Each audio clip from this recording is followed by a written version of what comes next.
ឡូវទៅទៀតលេងពីកណ្ដាលពីលីតឱកាសរបស់លីតចេញទៅហើយបាទចេញពីបង្គោលបញ្ជូនមកដល់កន្លែងនេះល្អមែនទែនមួយទៅមួយ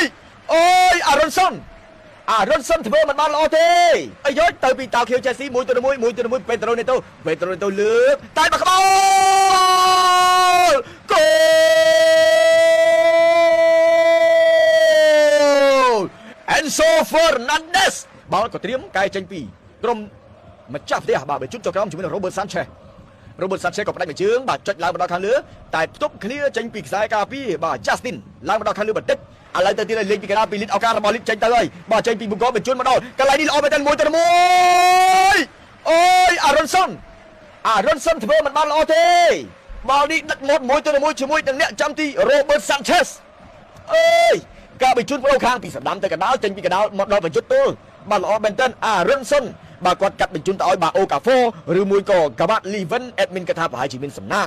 បាទប៉ុន្តែបាល់នេះពិបាកបន្ទូគាត់ដែរគូគូឡាគប់ត្រង់នេះក៏តែទូលឃ្លៀដល់ចេញមួយបាទកៃស៊ីដូរុញបន្តត្រង់នេះដាក់មួយជើងអើយមួយជើងឆ្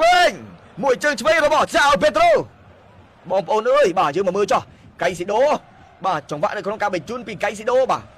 ការបញ្ជូនចុចឆ្លៃត្រង់នេះស្អាតមែនទែនប៉ុន្តែចៅពេត្រូគាត់ដាក់មកជើងឆ្វេងទៅវាហាក់បីដូចជាមិនចំមកគូដៃល្អបាទកីឡាករវ័យក្មេងសញ្ជាតិប្រេស៊ីលបាទបងប្អូនស្គាល់ហើយបាទស្របជាអតីតរបស់កីឡាករ Brighton មិនចឹងបងប្អូនបែបមិនចាំបានណាក៏លោក admin ថាខុសបងប្អូនអាច comment ប្រាប់ admin ផងបើសិនបើហេបាទខុសព័ត៌មានណាមួយសានឆេក៏ផ្ដាច់មួយជើងឡើងមកដល់ខាងលើចុចបន្តិចហើយក៏អត់ទាន់ទៅណាឆ្ងាយគ្រប់គ្រងគ្រប់អីយទៅពីតាវខៀវជេស៊ីមួយទៅមួយពេត្រូនេតូលើកតែមកក្បោលគោល Enzo Fernandez ល្អណាស់អូយបងប្អូនមកមើលរូបភាពសញ្ញានៅក្នុងការបញ្ជូនរូបភាពកម្រងយឺតចេញពីពេត្រូនេតូទៅស្លាប់ខាងស្ដាំបាល់ចេញពីប្រអប់ហើយក៏លើកតនេះផុតជាមួយខ្សែការពារសល់ក្បាល Enzo Fernandez ក៏តែមកក្បាលធ្វើឲ្យអ្នកចាំទីហេហាល់អ្នកចាំទី Lucas បាទ Perry ក៏ហេហាល់ក្រោយតែពីការបញ្ចប់មួយក្បាលយ៉ាងច្បាស់អើយល្អមែនទែនបងប្អូនយើងបាទ Enzo Fernandez ឃ្លៀចេញពី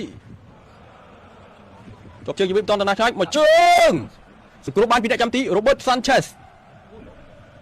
អូយល្អមែនទែនបាល់នេះ Sanchez អាចសង្គ្រោះបាល់នេះបាន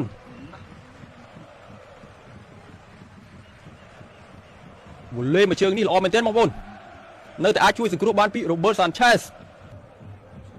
មួយជើងទាត់រត់យកតែម្ដងមិនចំគោលដៅទេបងប្អូនបាល់នេះស្រួចមែនទែនបើសិនបាល់ចំទី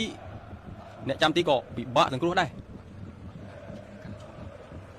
បាទលោកអញ្ញាក្តារបិទបញ្ចប់ការប្រកួតជាផ្លូវការអបអរសាទរដល់តាវខៀវជេស៊ីដែលមានឱកាសឡើងទៅកាន់លេងវគ្គផ្ដាច់ព្រាត់ដែលត្រូវតទល់ជាមួយនឹង